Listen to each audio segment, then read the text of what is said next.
आज साधारण 20 ते 25 दिवसांनी घरी चिकन आणलेलं होतं. तर मला हे ते न बनवता मस्त चमचमीत चिकन मसाला खायचा होता. तोही जास्त सुकाही नाही आणि जास्त रस्साही नाही. तर त्यासाठी इथे मी पातेल्यामध्ये तेल घालून घेतलं. वाटण बनवण्यासाठी त्यामध्ये सुक्या खोबऱ्याचे काप घातले. सुक्या खोबऱ्याचे काप अगदी हलक्याशा सोनेरी रंगावर परतल्यानंतर यामध्ये उभा चिरलेला कांदा घातला. कांदाही थोडासा लालसर झाल्यानंतर यामध्ये हिरव्या मिरचीचे तुकडे आणि टोमॅटो घालून घेतला. टोमॅटो हलकासा मऊ होईपर्यंत परतून घेतला.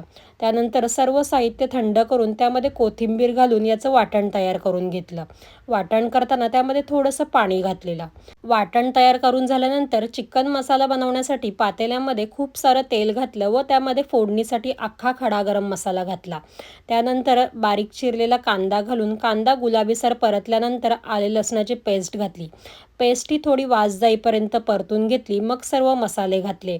हळद, आमचा घरगुती आगरी मसाला, धणे जिरे पावडर, सर्व मसाले मंद आचेवर एकजीव करून घेतले. मग यामध्ये स्वच्छ धुतलेलं चिकन घालून 1 ते 2 मिनिटे परतून घेतलं. मग पातेल्यावर झाकण ठेवून 5 मिनिटे मंद आचेवर वाफ काढली. त्यानंतर यामध्ये तयार केलेलं वाटण घालून सर्व छान एकजीव करून घेतलं. मग आपण चवीनुसार मीठ घालायचं आणि पुन्हा सर्व एकजीव करून घ्यायचं आहे. चिकनमध्ये मला जास्त रस्सा नकोय त्यामुळे मी त्यामध्ये पाणी घालणार नाहीये. मग पातेल्यावर झाकण ठेवून झाकणावर पाणी ठेवून चिकन साधारण 15 ते 20 मिनिटे चांगला शिजवून घेतला. सगळ्यात शेवटी वरून बारीक चिरलेली कोथिंबीर घातली. मस्त चमचमीत चिकन मसाला खाण्यासाठी तयार झाला. या वाटणामध्ये बनवलेला चिकन खूपच छान लागतो. तुम्ही नक्की ट्राय करा आणि कमेंटमध्ये सांगा कसं झालं.